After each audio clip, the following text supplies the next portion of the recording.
Bonjour à tous et bienvenue dans cette première capsule vidéo dont l'objectif est de détailler précisément la marche à suivre pour réussir sa première connexion sur Atrium. Alors tout d'abord, qu'est-ce donc Atrium? Pour faire simple, c'est un site internet accessible à absolument tous les élèves de l'établissement, les parents, les professeurs, les personnels de l'établissement, sur lequel tu trouveras des informations sur la vie de ton établissement, ainsi que des liens d'accès vers des outils pédagogiques, tels que Pronote, Chamilo et d'autres encore.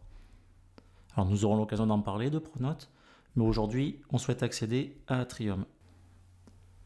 Alors sur les ordinateurs du collège, une fois le navigateur ouvert, tu trouveras plusieurs onglets dont le site du collège Mistral. On trouvera également l'onglet Atrium. Donc nous arrivons sur la page d'identification d'Atrium. À partir de maintenant, tu vas avoir besoin de l'étiquette Atrium fournie en début d'année, sur laquelle tu trouveras ton identifiant et ton mot de passe provisoire. Attention, comme tu peux le voir sur l'étiquette fictive, le mot de passe peut contenir des minuscules et des majuscules. Il sera important que tu respectes ces caractères lorsque tu vas taper ton mot de passe. Allez, effectuons l'identification pour poursuivre le tutoriel.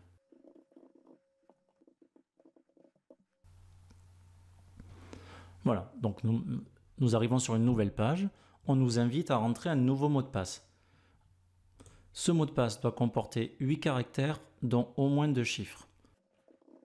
On nous demande de confirmer ce mot de passe avec 8 caractères, dont 2 chiffres.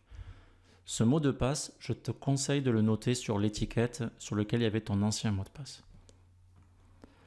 On demande également de saisir une adresse mail personnelle. Alors cette adresse mail, ça doit être une adresse mail valide. Je t'explique pourquoi.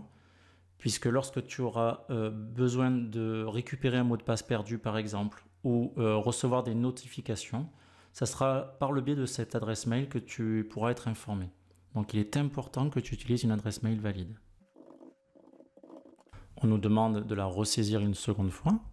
Donc on veille bien à pas se tromper sur la saisie. Voilà, une fois ceci réalisé, on valide. Voilà, désormais la page d'accueil d'Atrium s'affiche avec ton identifiant qui doit s'afficher par ici. Tu as donc réussi la mise en service de ton compte Atrium. Cette capsule est à présent terminée. N'hésite pas à poser des questions en commentaire si tu en éprouves le besoin. On se retrouve très vite pour de nouveaux tutos.